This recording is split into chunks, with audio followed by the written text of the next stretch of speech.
लोग कहते हैं राजा वीरभद्र की मौत एक हादसा थी, लेकिन मैं जानती हूं वो मौत नहीं, एक शिकार था। यह शब्द थे रानी अम्रपाली के, जो अब विजयनगर के सिंहासन पर अकेली थीं, एक विधवा, पर कमजोर नहीं। 15 साल पहले की बात है। अम्रपाली तब महज 17 वर्ष की एक नाजुक राजकुमारी थीं, जब उनका विवाह वीरभद्र से हुआ था। एक शूरवीर राजा जो युद्ध जीतना जानता था, लेकिन दिलों को समझना नहीं। उनके जीवन में प्रेम से ज्यादा कर्तव्य था, और रानी के हिस्से आईं सिर्फ तन्हाइयां। फिर भी अम्रपाली ने कभी शिकायत नहीं की।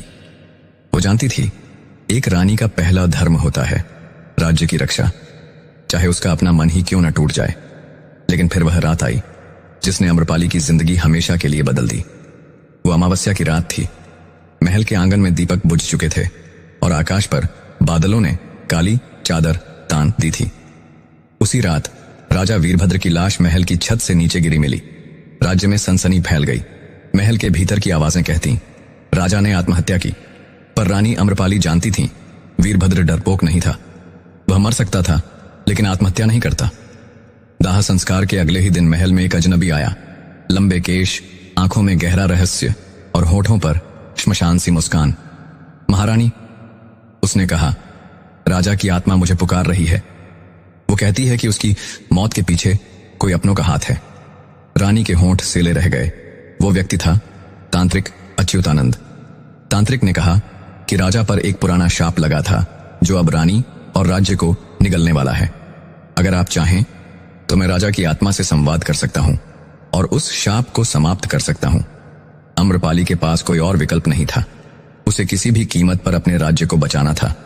अब हर रोज हर रात महल में अनुष्ठान होते, कभी बलि, कभी तंत्र मंत्र, कभी रक्त के छींटे, और हर रात रानी की आंखों में डर के साथ एक सवाल उभरता, क्या मैं सही कर रही हूं? एक रात जब तांत्रिक गुप्त सुरंगों में गया, रानी ने उसका पीछा किया। जो उसने देखा, उसकी आत्मा कांप गई। तांत्रिक राजा की नहीं, बल्कि महल के गुप्त खजाने की खोज में था। वह वही तांत्रिक था जिसे राजा ने सालों पहले राज्य से निकाला था। राजा की मौत उसके बदले का एक हिस्सा थी।